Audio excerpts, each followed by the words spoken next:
Hello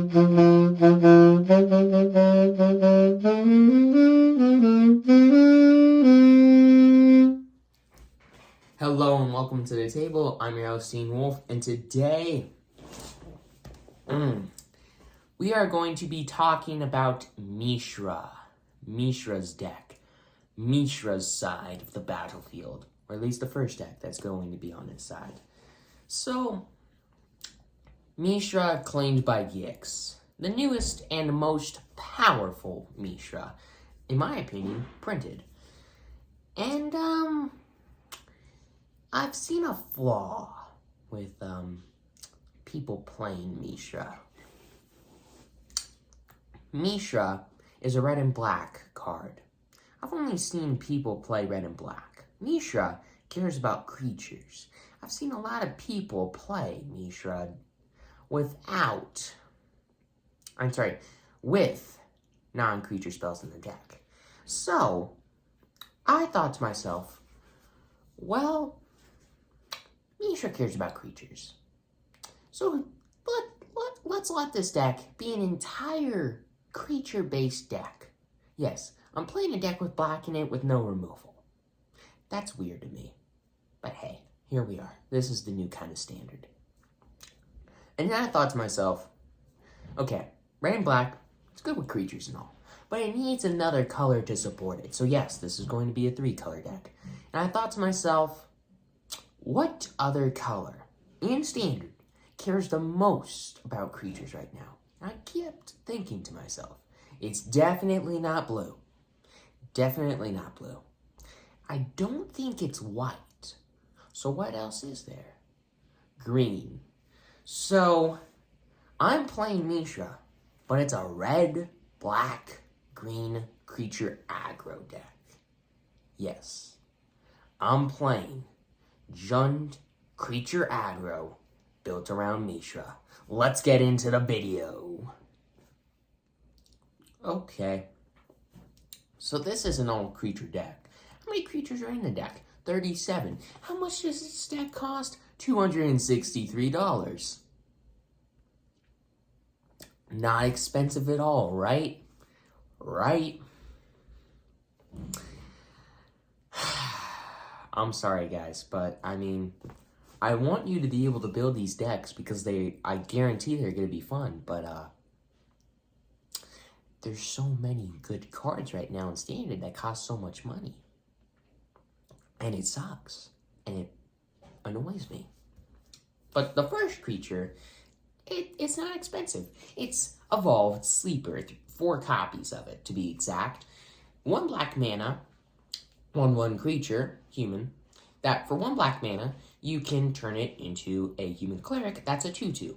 And for 1 and a black, you can, if it is a cleric, if Evolved Sleeper is a cleric, becomes a 3/3 Phyrexian human cleric and has Death Touch. And if you pay 1 in double black, and if it's a Phyrexian, then you put a +1/+1 counter on it, and you draw a card and lose a life. So, that's a pretty good card right there. Nice little way to get some card advantage in a creature-centric deck. It's a way to get a creature with Death Touch, which is nice because it can be a good blocker. It can scale over time. So you have to lose a little bit of life, but this is a creature deck. You're going to lose life. Next up, 3 copies of a pretty good finisher, in my opinion, in this deck. Shivan Devastator. X and a red for a 0/0 Dragon Hydra with flying and haste that when it enters the battlefield, it enters with X +1/+1 counters on it. It's got evasion, it's got haste, and it can get big fast. That's exactly what this deck likes to do. And then this card may be a bit of a surprise to you all watching. 2 copies of a Fauna Shaman.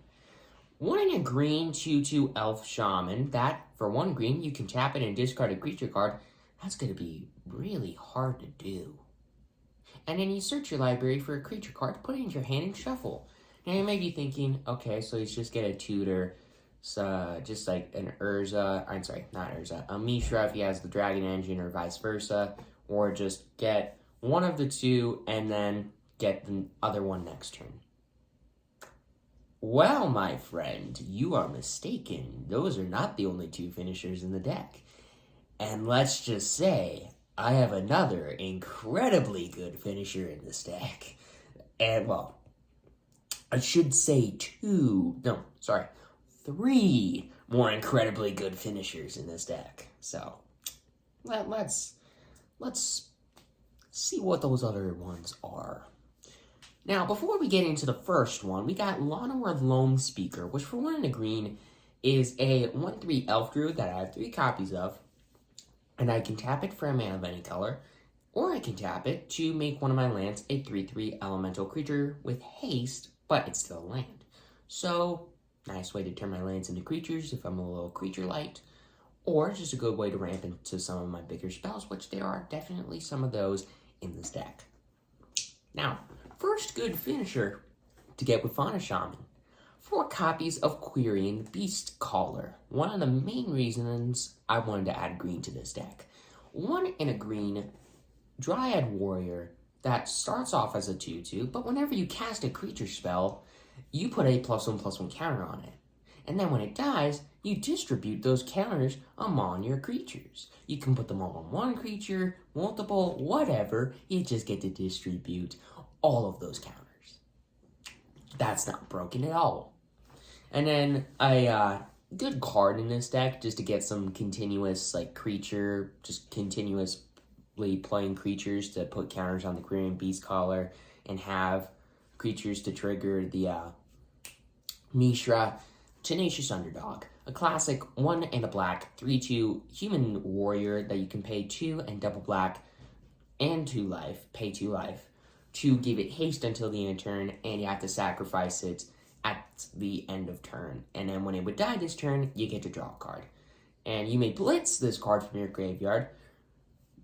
You can play this card from your graveyard playing its blitz cost, which is pretty good. Pretty good card advantage, and value, creature board value.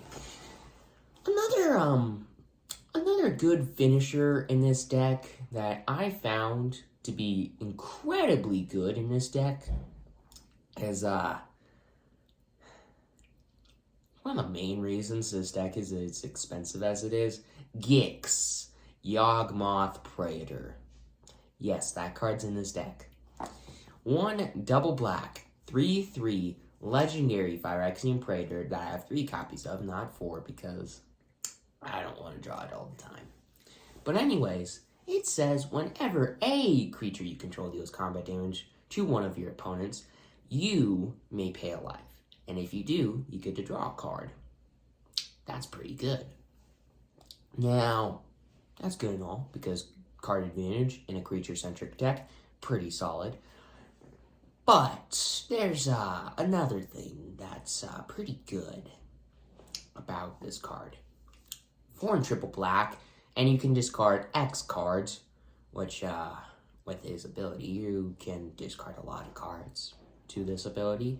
And you get to exile the top X cards of your opponent's library. You may play lands and cast spells from them on them without paying their mana costs. Is that broken? Yes. Is it a way for you to actually be able to play removal against your opponent? Yes. Is it a way to get out more creatures, to get more triggers, to do more stuff? Yes, yes, and yes. This card is awesome. In this deck, and another deck that I'll talk about later. And then we have 4 copies of Phyrexian Dragon Engine, a 3-mana, 2/2 artifact creature, Phyrexian Dragon, with double strike that says when it enters the battlefield from your graveyard, you may discard your hand.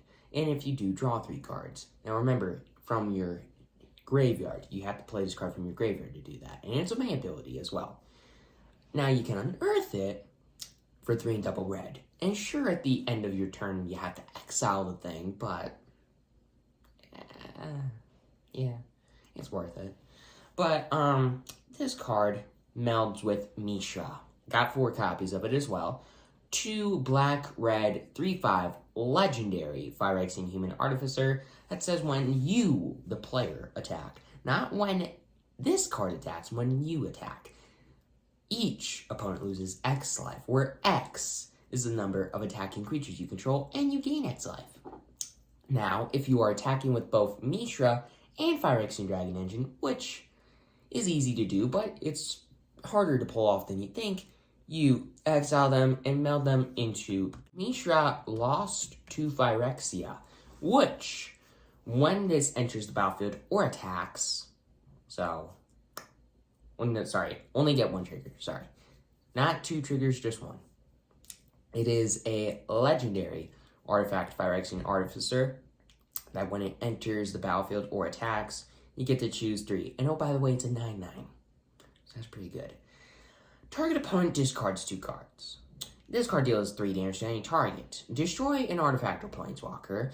Creatures you control gain trample and menace until the end of turn. Creatures you don't control get -1/-1 until the end of turn. And or create 2 tap Power Stone creature tokens. 2 tap Power Stone tokens. So, a lot of stuff that this card can do, and basically, like I said with Urza Planeswalker, if you ever manage to pull off the meld, you win the game, period. You just win. There's no way that you lose if you do that, so yeah. That's probably not entirely true, but yeah. And then another card that, moving on from Phyrexian Dragon Engine and Mishra, moving on to another card that kind of pushed me into going into green for this as well. Halana and Elena Partners, which in my opinion is a really good card that combos with Phyrexian Dragon Engine, because for 2 red and green, it is a 2/3 legendary human ranger with first strike and reach, and says at the beginning of your turn, at the beginning of combat on your turn, put X +1/+1 counters on another target creature you control where X is this card's power, and that creature also gains haste until the end of turn. So, creature gets bigger. You target the Phyrexian Dragon Engine to make it bigger. It's got double strike, and it gains haste, which is another good thing about this card, because if you play Mishra, and then you end up playing Phyrexian Dragon Engine, or vice versa, this card can give whichever one can't attack haste. You attack with both, meld them into Mishra Lost to Phyrexia, and the fun stuff happens. So yeah, pretty good card in this deck in my opinion, especially with the Phyrexian Dragon Engine and Mishra and the Phyrexian Dragon Engine trying to meld. And then the last creature card in this deck, I should say, and another good card to tutor for with the Fauna Shaman is Phyrexian Flesh Gorger. 7 mana, 7/5. Artifact Phyrexian Worm with Menace, Lifelink, and Ward. Pay life equal to this card's power.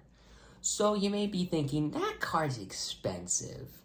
You're not going to be able to play it that often, so why would you tutor for it?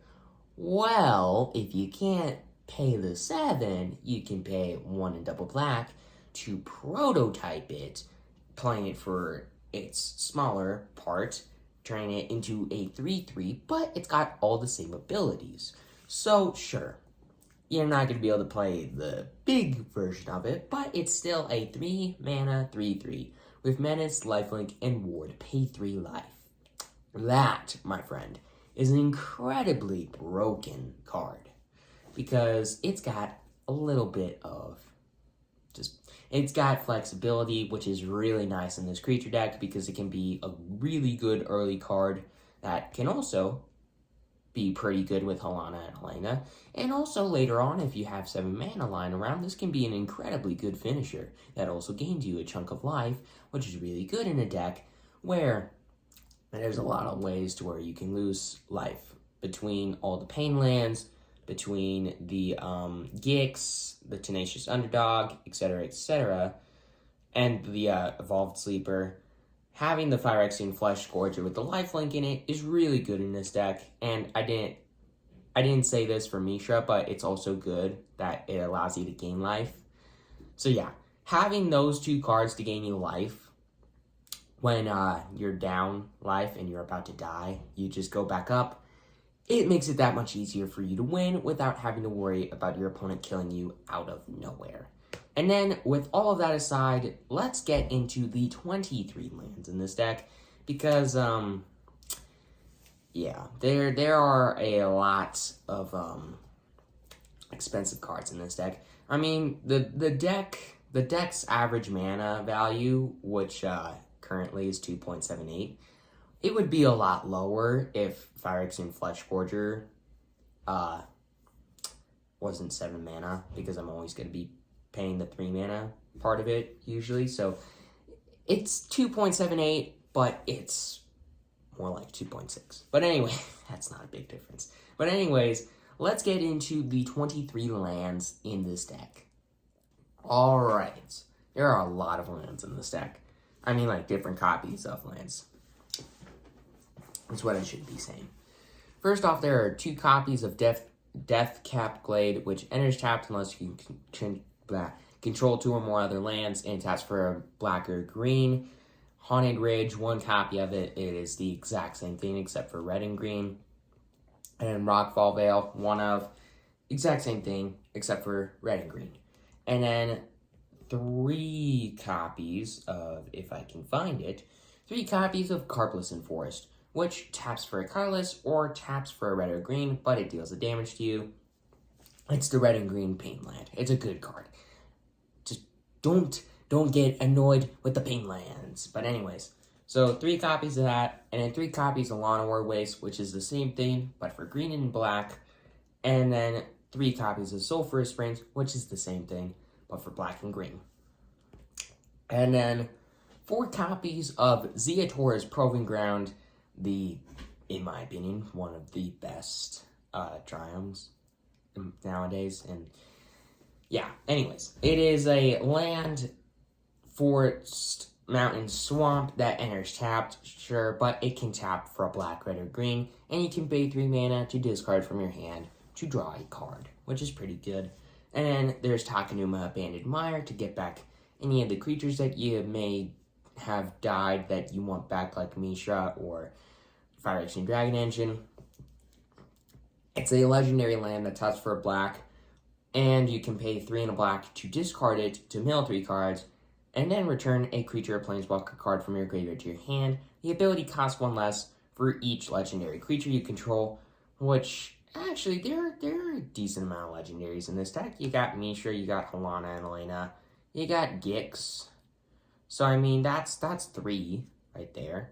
So there's a potential for Takenuma, to cost less. And then 3 swamps in the deck, 1 mountain, and 1 forest.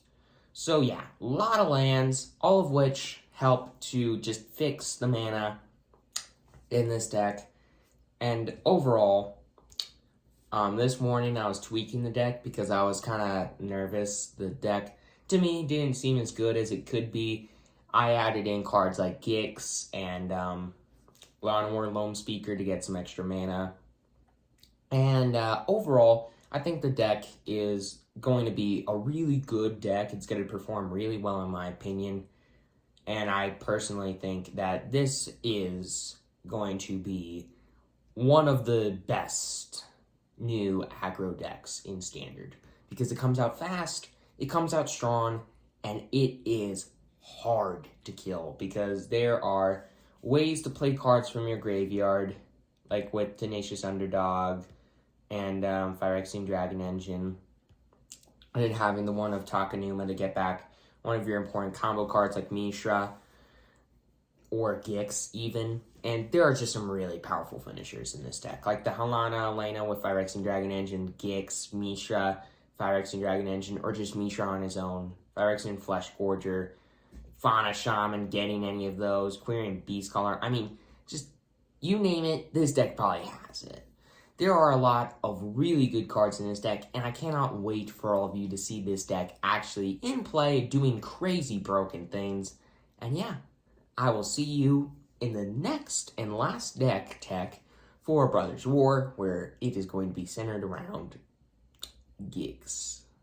So see you there.